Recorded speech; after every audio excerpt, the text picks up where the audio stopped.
So the question then is, how does one determine the order of a reaction, right? So you have a reaction, you want to know how does the rate of this chemical reaction depend on the concentration of the reactants, right? In other words, what's the reaction order? So the method that chemists use is called the method of initial rates. So basically what you do is you run a bunch of these reactions, right? And it's all the same reaction. You're just, it's the same reactant, it's the same products. You're running the same reaction multiple times, several times. But all you're doing is you're changing the initial concentration, the concentration of your reactant at the very beginning, right? So you let that vary from one experiment to the other. Everything else is the same, and then you measure the initial rates for all of those experiments. And the initial rate is simply the rate of the reaction, the average rate of the reaction for a very short period of time at the very beginning of the reaction. So if we apply the method of initial rates to, and again, we're going to assume that we have a single reactant A decomposing into products. So let's say we run three trials, three experiments with this reaction, and we change the concentration of A. So in the first experiment, the concentration of A initially was 1 molar. In the second experiment, it was 2 molar. In the third experiment, it was 4 molar. And let's say the initial rates are 0.12, 0.24, and 0.48 molar per second. That's the unit of rate, molar per second, right?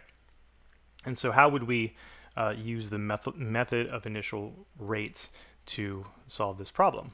Well, the way that you would do it is, so basically,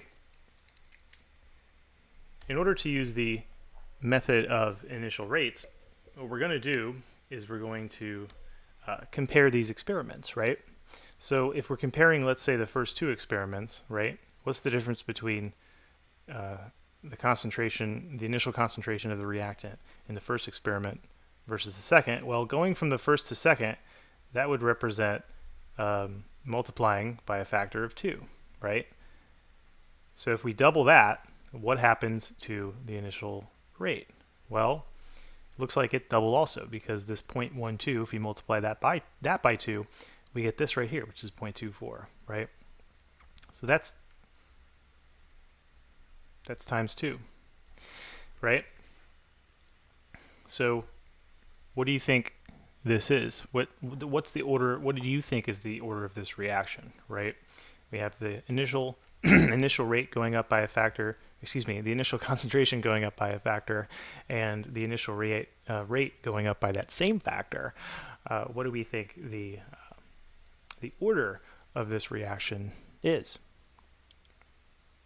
Well, it looks to me like this reaction would be first order, n equals 1. Why? Because we have a direct proportionality, right? Because as the initial concentration is doubled, the initial rate is also doubled, right? And you can also confirm this going from in the other direction, right? Going from 2 to 4, that's times 2.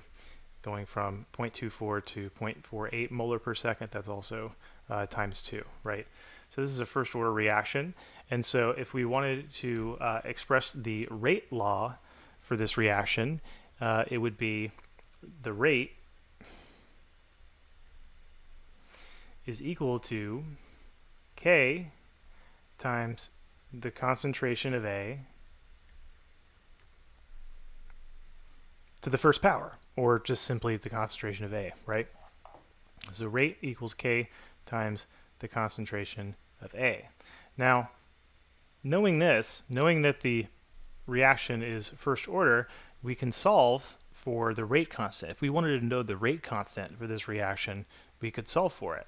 So if I have this equation right here, and I want to solve for, let's say I want to solve for K, right, because I want to know the rate constant, what I would do is I would divide both sides of this equation by concentration of A,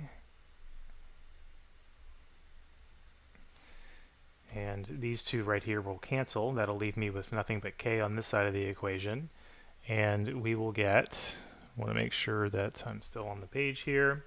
We will get that K is equal to the rate divided by the concentration of A. Now in this case, that's going to be, you can just pick any of these experiments here. Let's just pick the first one, right? That's 0.12 molar per second divided by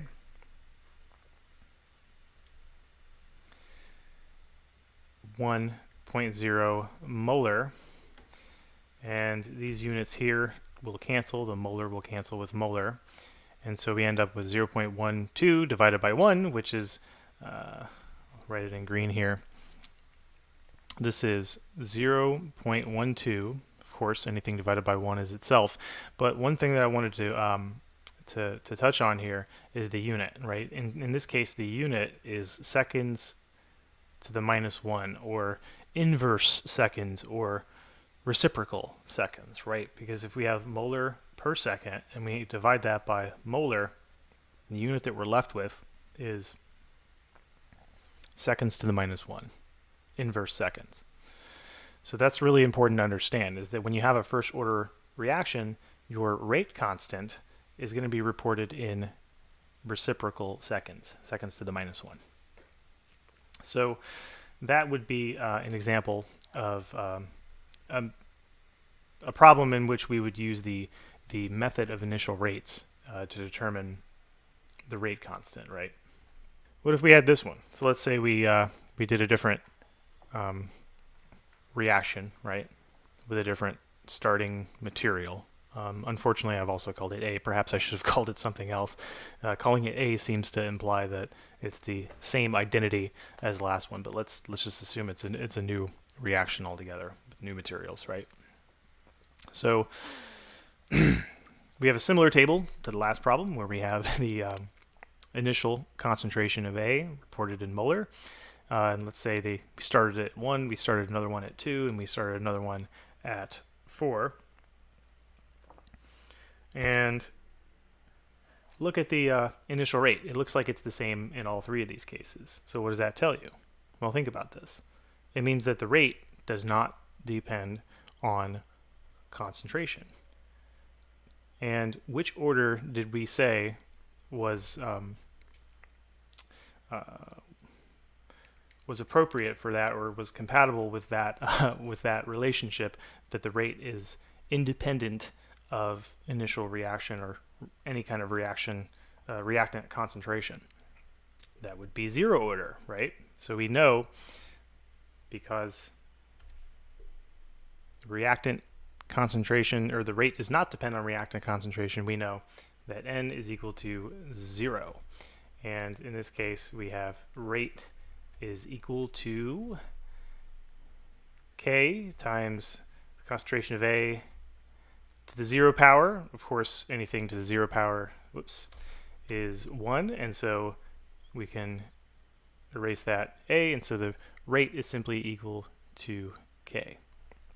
And in this case, if we wanted to calculate the rate constant, it would simply be the rate, right? If rate is equal to rate constant, then the rate constant is 0.12 in this case, and that's molar per second, right? And so notice that depending on the order of the reaction, we get different units for the rate constant. So back in the example a moment ago where we did that first order reaction, the units of the rate constant were reciprocal seconds. Now in this case, for the zero order reaction, the units are molar per second. It's very, very important to understand that each reaction order has its own individual unit of the rate constant K. So, all right. So we're going to use the method of initial rates to figure out the order of this reaction. So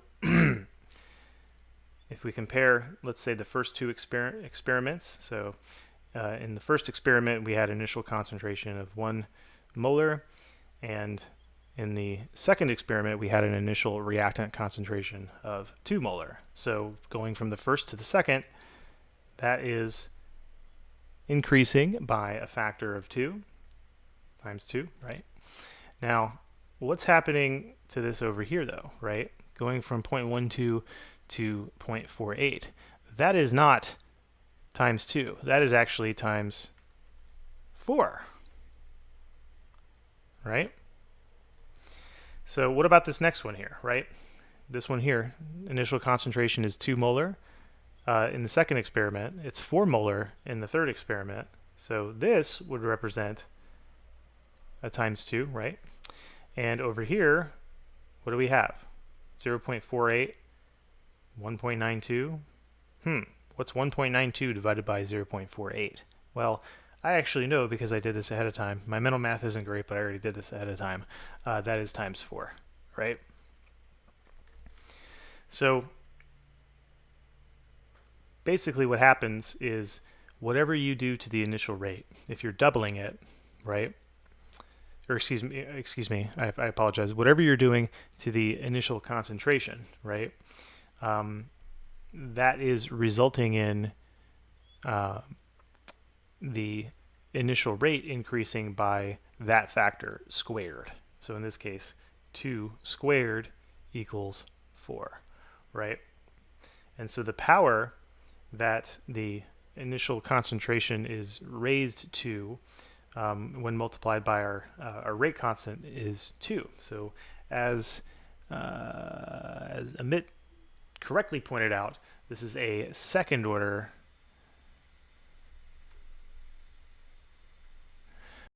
By the way, Amit doesn't have to be the only one participating. If any of you guys have any questions, comments, concerns, feedback, it doesn't matter. You could tell me this sucks. It doesn't matter. That's all good data. It really is. Like I need to know because I don't want to waste anybody's time, including my own, especially my own. Anyway, so we have a second order reaction, and that means that the equation for the rate law is going to be rate is equal to K times the concentration of the reactant A squared, right? Rate equals concentration, or K times the concentration of reactant squared. And similar to the last couple of problems, if we want to solve for K, solve for the rate constant, right? We can do that by dividing both sides of the equation by the concentration of A squared. I'm going to sort of skip that step on paper just to speed things up a little bit. And so we get K is equal to the rate divided by concentration of A squared, okay? And so if we plug our values in, we can do this for any of these 3 experiments. Personally, I like doing it with the first one because the number 1 is just an easy, it makes for an easy calculation, right? So I have the rate, so K is equal to the rate, which is 0.12, and that's molar per second, divided by concentration of A squared, so that would be 1.0 molar squared. And so numerically, I think this is easy, but it's also really important, like I said a moment ago, that we have the correct unit as well, right? Units are just as important as numbers, right? If not even more so. I don't know. Maybe we can have a debate about that. Which is more important, a number or a unit? I don't know. Just being silly. Anyway, so the number is going to be 0.12. And what are the units? Well, let's use my red pen here to cancel. We've got molar squared, right? So one of those molars, you can essentially think about this molar squared as like molar times molar, right? 2 molars. So one of those molars is going to cancel with one of those molars, right? And so what we have, right, is inverse molar, inverse second. And usually the way that this would be reported is molar. It looks like I am off the page here, so I'm gonna do this fancy thing where I'm gonna lasso this all together. Look at this. I'm gonna lasso that, and I'm gonna move it right there. Okay, so the unit for this rate constant for this second order reaction is molar to the -1 seconds to the -1. So the rate constant is 0.12 inverse molars inverse seconds. That's kind of an annoying unit to report. I don't really like having to, raise units to a -1 power. But that's what it is. That's what it is. Okay. And so we just figured out the units for the rate constant for 0 order, second order, and first order reactions. So if I say I want to just clear this out, and this is something I didn't really prepare a PowerPoint slide for, but I think it's important. So I'm going to use the whiteboard here to sort of reiterate it, right? So if our order, I'll just make a column for order, right? And we have 3 different orders, right? 0, first, and second order, right? And if we have, let's say over here in this next column, we have the units of not okay. I'm getting ahead of myself a little bit here. Just undo that. Units of K, the rate constant, right? So earlier we established that for 0 order reaction, the unit of K is simply molar per second, which is the same unit as the unit for rate, right? Which makes sense because, the rate is equal to the rate constant. So the units of K are molar per second for the 0 order reaction. For the first order reaction, do you remember what they are? They were actually reciprocal seconds to the -1. And then, as we just established for the second order, it's molar to the -1 and seconds to the -1.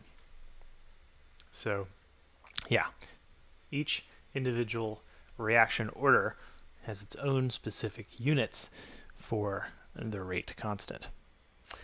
All right. Hey, hope you enjoyed the video. If you'd like to watch the full video from which this clip was taken, click the box over there on the left. And if you'd like to watch my entire chemical kinetics playlist, click the box on the right. Thank you very much for watching, and take care.